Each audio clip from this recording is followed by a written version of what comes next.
It's Luis, as you guys already know. Today we're doing a Pacific Northwest Global Influence menu. That means that anything is possible, right? Global really means that you can use anything.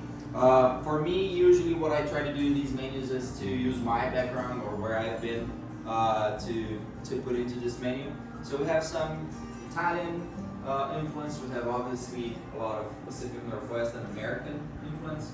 And we have some Brazilian, Caribbean that I've worked. I've been cooking for almost 20 years. It'll be 20 years in next April. Some restaurants would call the amuse-bouche, right? The bougie term, right? So basically what it means is that, to kind of represent the meal in the first bite and kind of let you guys know what's to come or what to expect out of the meal. Since this is a global one, I decided to start with something that's fairly common here in Seattle. It's usually a lot of places have the spinach and artichoke flavored something, right? We do in Italy they do a lot of pastas. Here they do a lot of hot dips.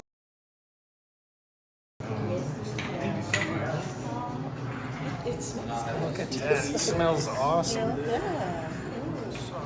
Oh, thank you. Thank you. Please enjoy. So they serve the food to you, and the chef presents it to you, and then they serve it to you. That's pretty awesome. First, then comes Italy, let's say. One of my favorite Italian dishes or Italian appetizers is the beef carpaccio. Basically, for the beef carpaccio is very thinly sliced raw beef. So it's kind of like a tartare in essence, just a different texture, different presentation. I don't know why, I kind of fell out of fashion in most restaurants nowadays. Even my own menus, I think the last time I had this on a restaurant menu was in 2012. I really like it and I think it's great. The thing I believe that most restaurants don't do it properly is to do the for the beef carpaccio. I think it works best. Then you have to clean it really well. And then I get on my kitchen counter, I sprinkle salt, black pepper, chopped fresh herbs like thyme and rosemary, some nutmeg, and then I roll the.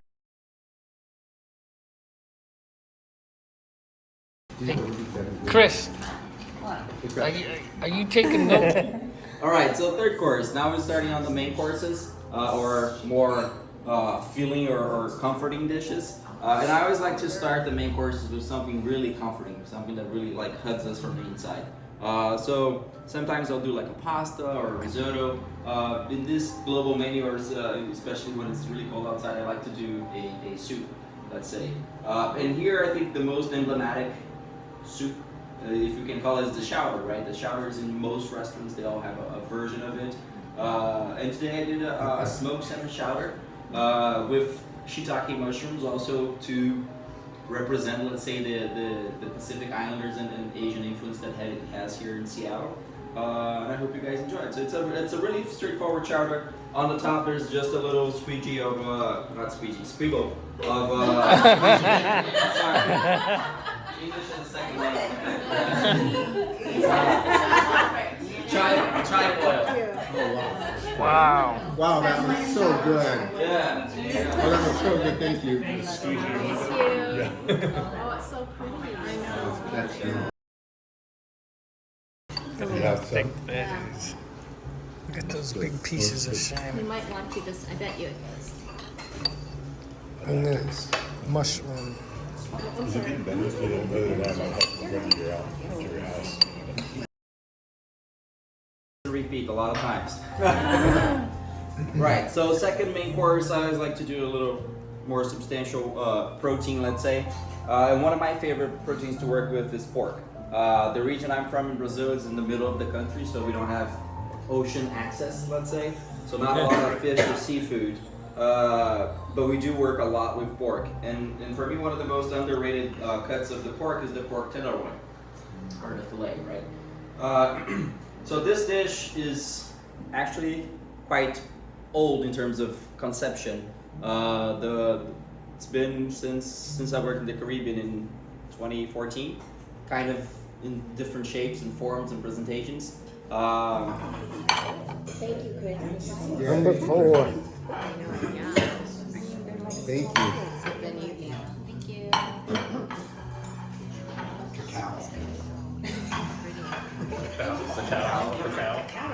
All right, hope you guys enjoy.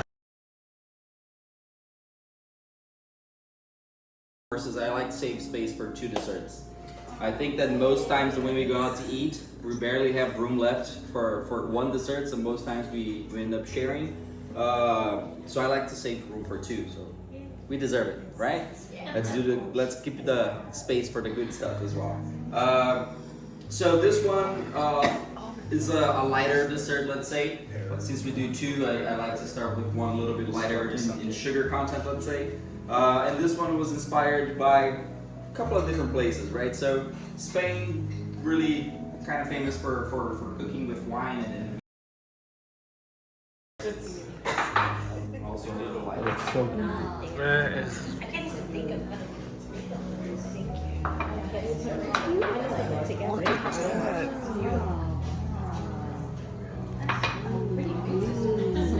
That's a pretty big dessert. The strawberry sake is most. so the food comes out. We place it on the presentation table.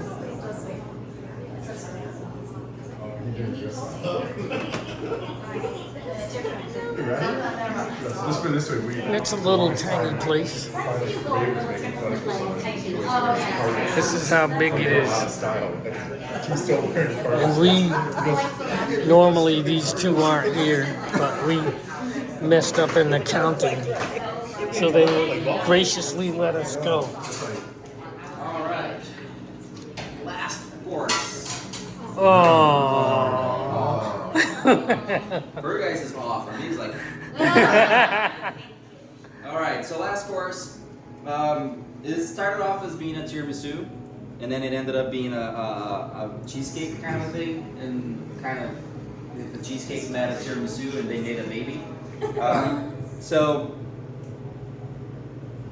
the tiramisu basically is like a cookie, right? The lady fingers, the mascarpone, cream, and then coffee.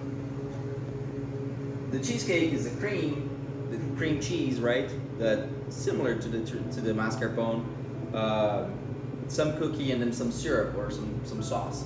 So they both kind of share similarities in construction.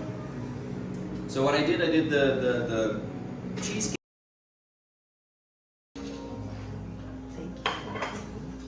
Since this is the last course, I can sit with you guys and